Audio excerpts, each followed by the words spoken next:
आपकी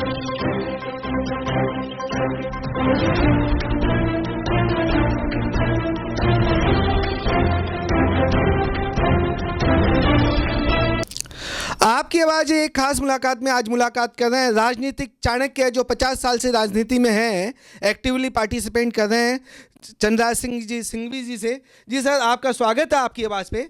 आप शिवसेना के अभी प्रेजेंट में प्रभारी भी हैं राजस्थान से। किस तरह से आपने जो अभी राजस्थान का दौरा किया, मैं जानना चाह रहा हूँ, शिवसेना लड़ रही है क्या अभी चुनाव? जी नहीं, तो शिवसेना के राष्ट्रीय प्रमुख महाराष्ट्र के मुख्यमंत्री एकनाथ शिंदे ने मुझे जब नियुक्त किया तो उस पत्र में लिखा कि आप समान विचारधारा वाली पार्टी के साथ सहयोग करेंगे। और बाद में जब तय हो गया कि शिवसेना चुनाव नहीं लड़ रही है, केवल एक सीट पर राजेंद्र गुड़ा को ही टिकट दिया गया है, तो बाकी जगह पर शिवसेना को समर्थन करना मेरा अधिकार भी था, मेरा उत्तरदायित्व था और मेरी हार्दिक इच्छा भी थी। इसलिए पूरे राजस्थान में मैंने ऐसे चुनाव में दौरा किया जैसे मैं भारतीय जनता पार्टी में हूँ। हालांकि मैं नहीं हूँ, विचारधारा से हूँ। देशभक्ति, राष्ट्रभक्ति, विचारधारा, सनातन धर्म, भारतीयता, राष्ट्रीयता और हमारे सभी सनातन सिद्धांतों की रक्षा करना शिवसेना का भी उद्देश्य है और भारतीय जनता पार्टी का है। अतः एक विचारधारा के थे, इसलिए मैंने पूरे राजस्थान के हर संभाग में जाकर के पूरी ताकत के साथ प्रेस कॉन्फ्रेंस की और भाजपा को जिताने का आह्वान किया। आपने कहा आप सनातन के साथ हैं, आपने कहा हम बीजेपी के साथ हैं, आपने कहा हिंदुत्व के साथ हैं, इन सभी राष्ट्रवाद के मुद्दों पे साथ हैं। तो आपने जो राजस्थान का दौरा किया उससे आपके समकक्ष किस तरह का रिजल्ट आप देख रहे हैं राजस्थान में? जीत रही है भाजपा पूरी ताकत के साथ। राजस्थान के 7 संभाग है, हर संभाग में जीत रही है। राजस्थान के पुराने जो 31 जिले हैं, 2 जिलों को छोड़ करके 29 जिलों में जीत रही है। सबसे ज़्यादा जीत मारवाड़ में है, फिर मेवाड़ में है, फिर कोटा संभाग में है, फिर बीकानेर से लेकर सीट भी बता दीजिए। क्या सीट भी बता नंबर बता दीजिएगा। हाँ, 120 भाजपा नहीं, संभाग वाइज बता रहा हूँ मैं। मारवाड़ संभाग में टोटल 44 सीट है नागौर को मिला करके। इसमें कम से कम भी भारतीय जनता पार्टी को कम से कम भी 44 में से 28 से 30 सीट मिलेगी। 10 से 12 सीट पर कांग्रेस आ सकती है, 2-3 सीट पर निर्दलीय आ सकते हैं। सेकंड है मेवाड़ में भी 28 सीट है, भीलवाड़ा को मिलाएंगे 36 सीट हो जाएगी। इनमें कितनी भी ताकत लगा दे अशोक गहलोत जी, चाहे घोड़ी बन जाए, चाहे कामगार कूट बैठक कर ले, चाहे कुछ भी कर ले, अशोक गहलोत की कांग्रेस को मेवाड़ संभाग के अंदर 10 से ज़्यादा सीट नहीं मिलेगी। उसके बाद एक संभाग आता है, बड़ा महत्वपूर्ण है, वह है बीकानेर से लेकर के गंगानगर हनुमानगढ़ का। इस संभाग में सीटें कम हैं, जो भी हैं कांग्रेस को 4-5 से ज़्यादा सीट नहीं मिलेगी, ज़्यादा करो तो 6 सीट मिल जाएगी। उसके बाद में हम लेते हैं अपने कोटा संभाग को। कोटा संभाग में 17 सीटें हैं कुल। 17 सीटों में से भारतीय जनता पार्टी को गारंटी के साथ में 17 में से 12 सीट मिलेगी। यहाँ भी कांग्रेस को 4-5 सीट मिल रही है। एक संभाग तो नहीं है, पर एक क्षेत्र है जो दौसा से लेकर के महुआ, उतावा, भरतपुर ना, डिस्ट्रिक्ट पूरा नहीं है, दौसा, महुआ, भरतपुर, सवाई माधोपुर और करौली, इस सारे क्षेत्र की 25 सीटें हैं। 5 से 6 सीट मिलेगी कांग्रेस को। उसके बाद अलवर सीट पे है, अलवर में कांग्रेस का है, मिलेगी कांग्रेस को 3-4 सीट, मैं मानता हूँ। इसके बाद में सीकर आ जाओ, वहाँ मिलेगी कांग्रेस को 4-5 सीट, ये भी मैं मानता हूँ। उसके बाद में एक क्षेत्र बच जाता है, वो बच जाता है झुंझुनू, सीकर, चूरू एक्सेट्रा एक्सेट्रा। बाकी सब बच्चों को एक मान लिया जाए तो 10 से 15 सीट और कांग्रेस को आप जोड़ लीजिए। इसके अलावा है नहीं, सबकी जोड़ लगा लीजिए, 50-55 से ज़्यादा सीट नहीं आएगी। लेकिन अगर सचिन ने दिल से मदद नहीं की और गुजरों ने वोट नहीं दिया तो कांग्रेस की सीटें इससे घट जाएगी। कांग्रेस की पराजय तय, सरकार का परिवर्तन तय, अशोक गहलोत की विदाई तय। तो कांग्रेस की बात करते हैं, अशोक गहलोत की बात करते हैं, सचिन पायलट की बात करते हैं, तो आपको लगता है कि सचिन पायलट एक्टिव होकर राजस्थान में इलेक्शन में पार्टिसिपेट किया? क्यों करेगा? 4.5 साल तक जो घोर अपमान उसका किया है। ये तो सचिन शरीफ था जिसने मुझसे सुन लिया, निकम्मा, नकारा और कोई मेरे जैसा आदमी होता तो बर्दाश्त नहीं करता, वही उत्तर दे देता। सचिन की शराफत, सचिन की सहनशीलता और सचिन की स्वीकार्यता को नमन किया जाना चाहिए।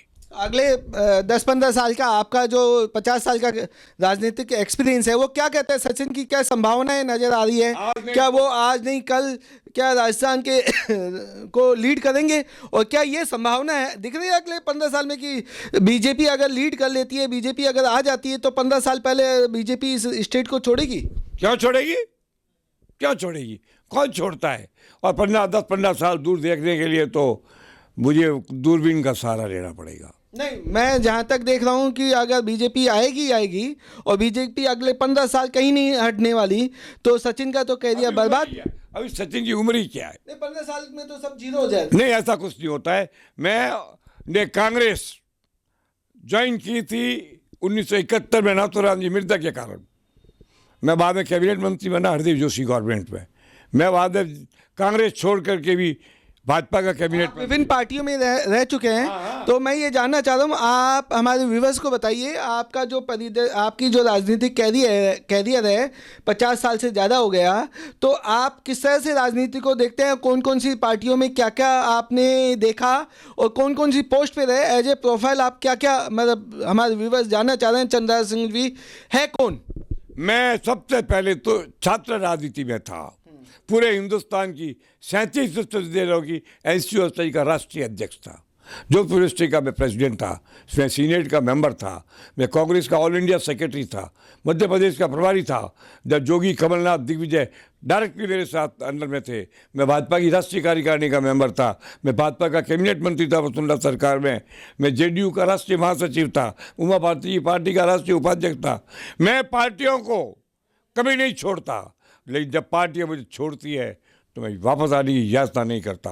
तो पार्टियां छोड़ती है ये बड़ी बात है, क्या रीजन और क्या व्यवस्था रहती है जो पार्टी आपको छोड़ती है? मुझे बर्दाश्त करना और मेरी सत्यवादिता को स्वीकार करना किसी के बस का रोग नहीं होता है। ऐसा क्या कटु सत्य बोल देते हैं? बोलता हूँ, जैसे मैं अपने बारे में भी गलत बोल देता हूँ जो होता है, तो मैं असत्य बोलता ही नहीं।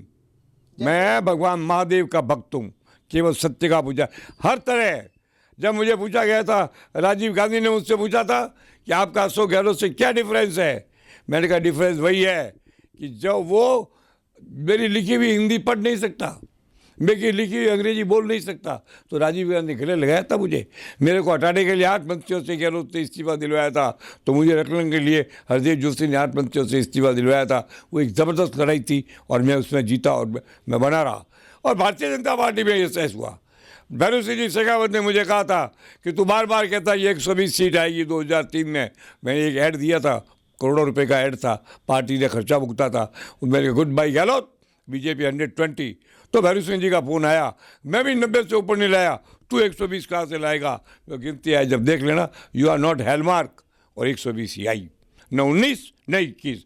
मैं ऐसा खोटू बोलता हूँ और मैं बड़ा खुश हूँ क्योंकि मेरी बात को लोग लाइक। मैंने कभी पद की इच्छा ही नहीं की, मैं कद की लड़ाई लड़ता हूँ, पद की नहीं लड़ा हूँ। मैं आप ईमानदारी से आप मुझे कसम खा के कहिए, 15 साल चीफ मिनिस्टर रह के बाद भी अशोक गहलोत नेता नहीं बन सका, और कम समय में सचिन पायलट नेता बन गया।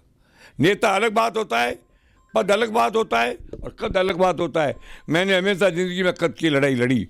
मैं खुद था या नहीं था, मैं चाणक्य कहा ना आपने मेरे को, ये बड़ा अचीवमेंट नहीं है, बहुत बड़ा अचीवमेंट है। मैं संतुष्ट हूँ। कई लोग आते हैं कि आप भाजपा की मदद करते हो, आपको कुछ चाहिए। मैं को मैं भिखारी नहीं हूँ, 3 चीज़ें स्वीकार नहीं करता, एक तो पद, एक भिक्षा, 2 और एक मैं स्वीकार नहीं करता वो किसी के आगे याचक बन के जाना।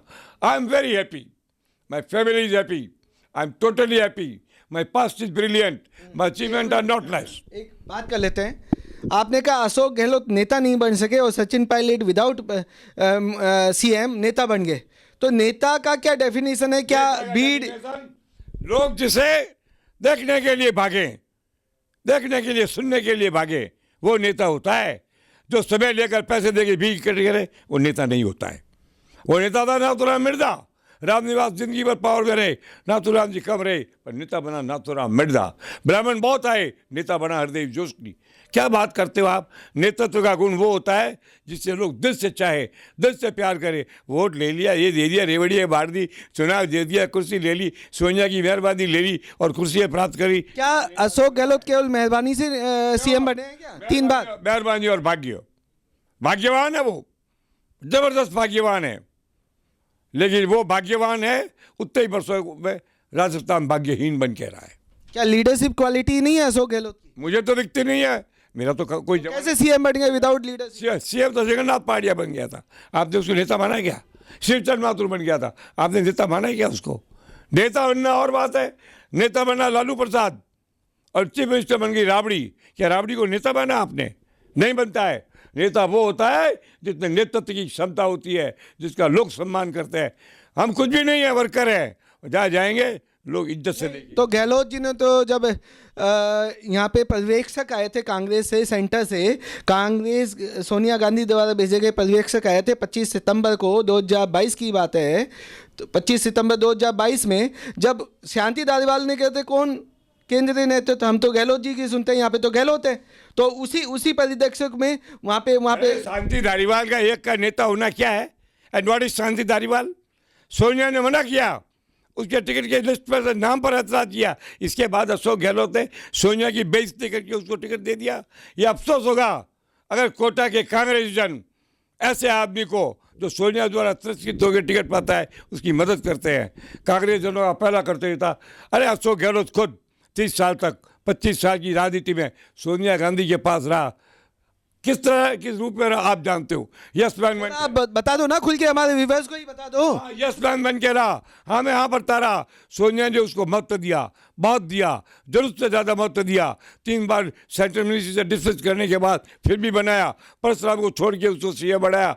और लास्ट में जब परीक्षा की घड़ी आई तो सोनिया की बेइज्जती करके अशोक गहलोत ने किस तरह से बेइज्जती की सोनिया गांधी की? आप क्या कैसे सकते हो? नहीं गया, नहीं गया। 4 बार का राष्ट्रपति राष्ट्रीय अध्यक्ष बने और नहीं बना। सोनिया की हर बात को ठुकराया। तो राष्ट्रीय अध्यक्ष से बड़ा पद हो गया राजस्थान का सीएम अशोक गहलोत। पद तो होता ही है, पद तो भी एक जैसे होते हैं। आप मुझे बताइए, क्या उन्होंने लास्ट दिनों में सोनिया का सम्मान किया? आप जवाब दीजिए पत्रकारों। नहीं मैं क्या, नहीं आप बताइए, सोनिया के प्रति उन्होंने अपनी निष्ठा को रद्दी की टोकरी में फेंक दिया।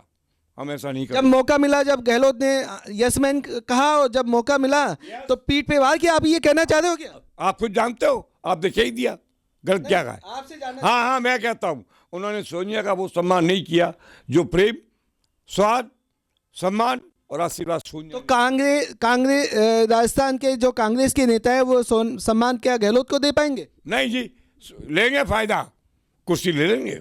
कुर्सी पर जब तक है, जब तक गहलोत का सम्मान है, वो कुर्सी का सम्मान है, गहलोत का नहीं है। एक बार उतार कर देखो चीफ मिनिस्टर से। 98 के बाद तो 2003 में मैंने गुड बाय गहलोत करके इसको हटाया था। उसके बाद के 5 साल में मैं भी ट्रेन में जाता था, ये भी ट्रेन में जाता था।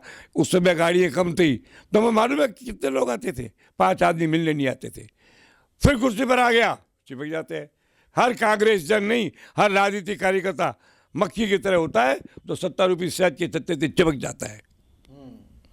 तो ये राजनीति, आप कह रहे हैं कि राजनीति यही होती है कि जब मौका है तो यस मैम, और मौका नहीं है तो जब आदमी सामने से पीठ पे छुरा भी मार देता है। क्या इसके अलावा जो आपने 50 साल का आपका अनुभव है राजनीति, उसमें कुछ नेताओं के नाम अब आप खोलिए ना कि किस किस नेताओं ने क्या क्या राजनीति। जब सेंट्रल पर्यवेक्षक आता है विधायकों की राय लेने के लिए और शांति धारीवाल के घर पर सारे विधायक उस पर्यवेक्षक की मजाक उड़ाते हैं। पर्यवेक्षक is representative of the party, उसकी बेइज्जती हाईकमान की बेइज्जती है। आपके सामने नहीं हुआ ये दृश्य जो मुझे खड़गे जी आए थे, खड़गे जी सब जो भी आए प्रतिनिधि। मैं जब कांग्रेस का AICC इंचार्ज था और मध्य प्रदेश का प्रभारी था तो मैं जाता था तो सीएम समेत सारी कैबिनेट को, अजीत जोगी, कमलनाथ नहीं, विजय चंद्र शुक्ला तक को खड़े रहना पड़ता था। पर्यवेक्षक का मतलब होता हाईकमान। क्या वैल्यू की हाईकमान की, क्या बेइज्जती की हाईकमान की? बार बार मेरे मुंह से क्यों करवाते हो? वैसे सामाजिक जीवन में हम अशोक से अलग हो नहीं सकते। वो भी जोधपुर का, मैं भी जोधपुर का। मैं उनके पिताजी के साथ बरकतुल्लाह का वर्कर था, इसलिए मैं ज़्यादा बुराई नहीं कर सकता। पर मैं दावे से कह सकता हूँ कि अशोक गहलोत ने कृतज्ञता का कीर्तिमान स्थापित किया है। और श्री कृष्ण ने कहा था दुनिया में हर अपराध की सजा है, कृतज्ञता की कोई सजा नहीं है। सचिन के बारे में और आने वाले जो राजस्थान की राजनीति में बीजेपी का जो सरकार बनने जा रही है उस पर आप क्या कहना चाहेंगे? क्या आपकी संभावनाएं कौन से सीएम को देख रही है? ये तो मीटिंग होगी विधायकों की राय जानी जाएगी, सेंट्रल पर्यवेक्षक आएंगे, नाम बनेगा। पर दो बातें तय है जहाँ तक मैं जानता हूँ, विधानसभा के चुने हुए सदस्य में से कोई मुख्यमंत्री बनेगा। कहाँ से नहीं बनेगा? बनना नहीं चाहिए, लोकतंत्र से यही कहता है। और जब वसुंधरा जी इस बात को कहेगी तो हाईकमान उसको इग्नोर नहीं कर सकता। नहीं, लोकतंत्र का तो मतलब यहाँ पे तो वोट मोदी जी को मिला है, राजस्थान में वोट मोदी जी को मिला है। अगर मोदी जी डिसाइड करके भेजेंगे तो बात खत्म, उस पर बोलने की हैसियत नहीं रहेगी किसी की। और बता दो, भारतीय जनता पार्टी में मुख्यमंत्री पद के आधा दर्जन उम्मीदवार हैं, मगर जब यह सिद्धांत बन जाएगा कि केवल विधायकों में से ही बनेगा तो उनमें से 80% आउट भी हो जाएगी। उसके बाद में 2 संवैधानिक पदों पर चर्चा होगी। हिसाब से देखा जाए संवैधानिक पद 3 आदमियों के पास है, धनखड़, गुलाब जी और ओम बिरला। इन तीनों में जनता की प्रियता देखो, जातीय प्रियता में धनखड़ आगे है, जनता की प्रियता और कार्यकर्ताओं में और संघ का गुलाब जी नंबर 1 है, और बाकी अप्रोच करने की कला में तो ओम बिरला अपना स्टाइल रखता ही है। तीनों में से एक भी हो सकता है। इस चर्चा को यहीं पे समाप्त करते हैं। आगे भी आपसे बातचीत और आपके अनुभव का लाभ लेते रहेंगे जी। धन्यवाद। Thank you.